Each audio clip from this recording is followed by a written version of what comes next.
बिस्मिल्लाहिर्रहमानिर्रहीम। अस्सलाम वालेकुम। नाज़रीन कराम, फ़ौज के सिपह सालार कमर जावेद बाजवा ने अपनी रिटायरमेंट से 5 दिन कबल यौम शोदा और यौम दफ़ा के सिलसिला में GHQ में मुनक़दा तकरीब में अपना सारा माफ़ी ज़मीर बयान कर दिया। फ़ौज की पॉलिसी भी बयान कर दी है और फ़ौज पर लगाए जाने वाले इल्ज़ामात का भी जवाब दे दिया। बाजवा साहब ने कभी कोई पब्लिक में बयान देने से गुरेज किया। फ़ौज के तर्जुमान ने उनकी तरफ से जवाबात तो दिए, लेकिन आज पहली बार खुलकर दूध का दूध और पानी का पानी कर दिया। नाज़रीन कराम, कबल से आगे बढ़ें, अगर आपने मेरा YouTube चैनल अब तक सब्सक्राइब नहीं किया तो बराए करम सब्सक्राइब करें और लाइक करें, और अब आपके साथ शेयर करें, और आइकॉन का वो बटन दबाना ना भूलिए कि जब आप वीडियो लोड करें तो सबसे पहले आपको इत्तला मिले। नाज़रीन कराम, यौम शोदा और यौम दफ़ा की जो मुश्तरका तकरीब थी, बड़ी पुरवकार तकरीब थी। पाकिस्तान के लिए अपनी जानें कुर्बान करने वाले शोदा को याद करने की तकरीब थी। इस तकरीब से ये कुल्ली तौर पर एक फ़ौज के लोगों की तकरीब थी। इसमें कोई सियासी शख्स नहीं बैठा हुआ था। जनरल बाजवा ने एक तफसीली खिताब किया। इसमें एक तो उन्होंने फ़ौज की इस पॉलिसी का ऐलान किया है कि फ़ौज का सियासत से कोई लेन देन नहीं, हम अपने आप को सियासत से दूर रखेंगे। फिर उन्होंने 2018 के इंतखाबात के बारे में भी अपना मौक़िफ़ पेश किया कि RTS की आड़ में 2018 के इंतखाबात को मुतनाज़ा बनाया गया।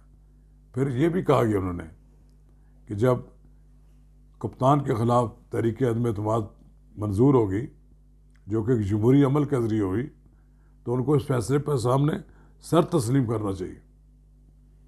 फिर उन्होंने फ़ौज पर लगाए जाने वाले इल्ज़ामात का भी जिक्र किया। फिर उन्होंने ये भी कहा कि हम आगे बढ़ना चाहते हैं, हम इन चीज़ों को बुला देना चाहते हैं।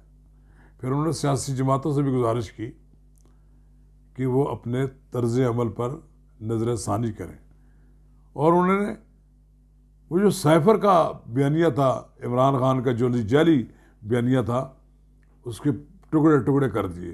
उन्होंने कहा कि ऐसा कोई ये जाली बयानिया के ज़रिए मुल्क में हिजान की कैफियत पैदा की है। उन्होंने कहा अगर मुल्क के ख़िलाफ़ कुछ साजिश हो रही है और फिर फ़ौज, पाकिस्तान की फ़ौज बैठी हो, खामोश रह सकती है बैठी। बहरहाल इमरान खान साहब की तो उन्होंने आज मेरा ख्याल तबीयत काफ़ी साफ कर दी है, और मुझे भी इस बात का अंदाज़ा है कि जिस दिन वो रिटायर हो जाएंगे, फिर इमरान खान को भी चीखने चिल्लाने की मौका मिल जाएगा। उस वक्त बहादुरी के वो बहादुर खान बनकर बाहर निकलेंगे। अभी तक तो उनको अपने ज़मान पार्क के अंदर छुपे हुए बैठे हैं। वो कोई बात करने से गुरेज कर रहे हैं। इसलिए कर रहे हैं कि अभी इस वक्त वो 5 दिन तक तो आर्मी चीफ हैं।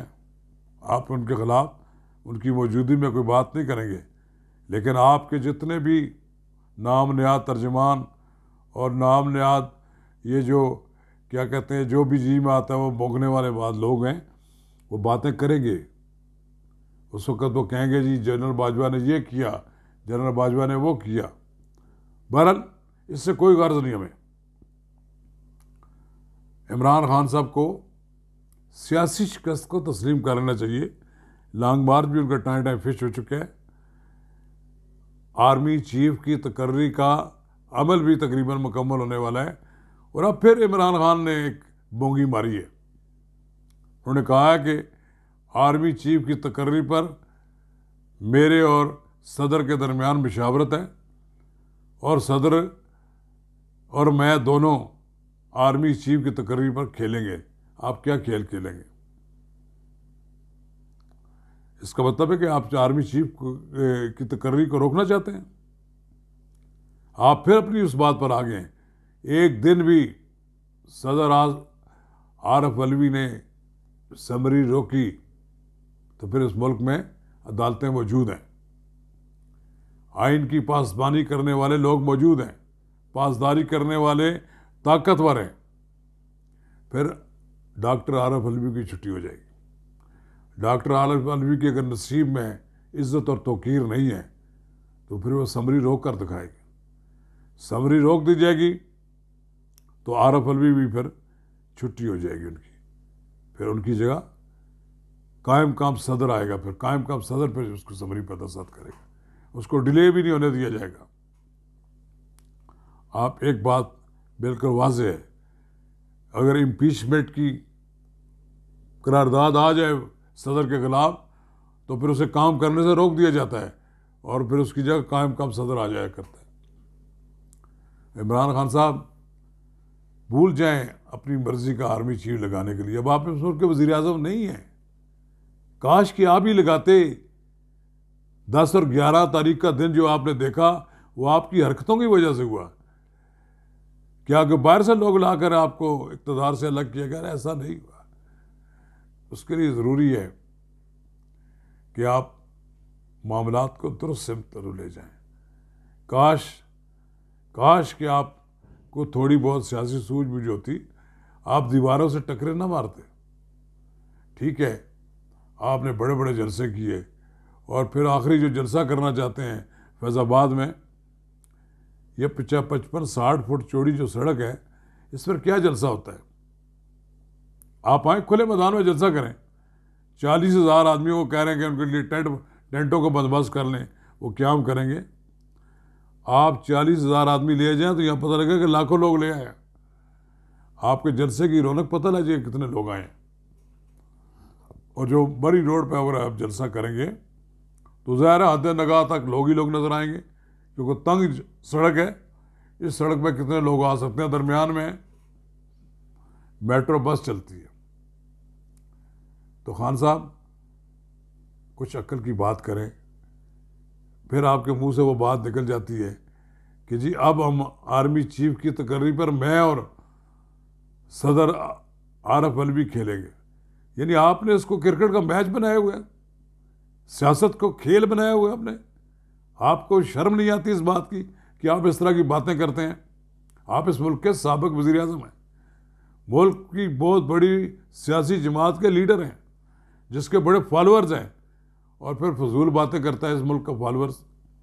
काश फजूल बातें करता है इस मुल्क का लीडर। आप अपने फॉलोअर्स को भी मायूस करें, आप समझदारी की बात करें, मुदब्बर की हैसियत से बात करें। आप एक पता लगे एक सियासी मुदब्बर हैं और आपकी बात लिखी हुई होती है, तख्त पे लिखी हुई नज़र आए कि ये जो बात उन्होंने कही है साल तक लोग इसे कोट करेंगे। आपने अपनी सियासत का आगाज़ जहाँ से किया है और जो अंजाम हो रहा है, आपने एक कुछ 4 साल के दौरान में कोई सैकड़ों यू टर्न लिए, सैकड़ों पिछली बातें कही हुई को आपने उनको रद्द कर दिया।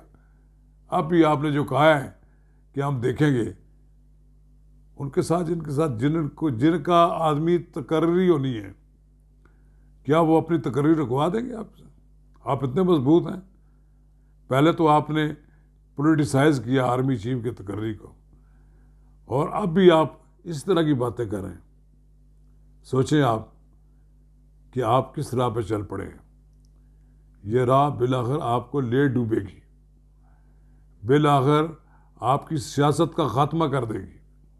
काश कि आप एक मुतवाज़न सियासतदान के तौर पर अपना किरदार अदा करें। आए, लड़ाई आप हार चुके हैं, हारी हुई लड़ाई को आप जीत में तब्दील नहीं कर सकते। आप इलेक्शन के लिए तैयारी करें। सन 2023 के अक्टूबर नवंबर में इलेक्शन होंगे। आप मैदान में हों। अभी तक तो फिलहाल आप नाअहल हैं, और आपकी मुस्तकिल नाअहलियत भी होने वाली ही है। फिर आप तो पार्टी के सदर नहीं होंगे। अगर इस मुल्क में नवाज शरीफ को नाअहल करार दे दिया जा सकता है तो आप किस बात की बोली है? हिसाब बराबर हो जाएगा। खान साहब, आपको सियासत से आउट कर देंगे लोग, फिर आपका वापसी मुमकिन नहीं रहेगी। शुक्रिया।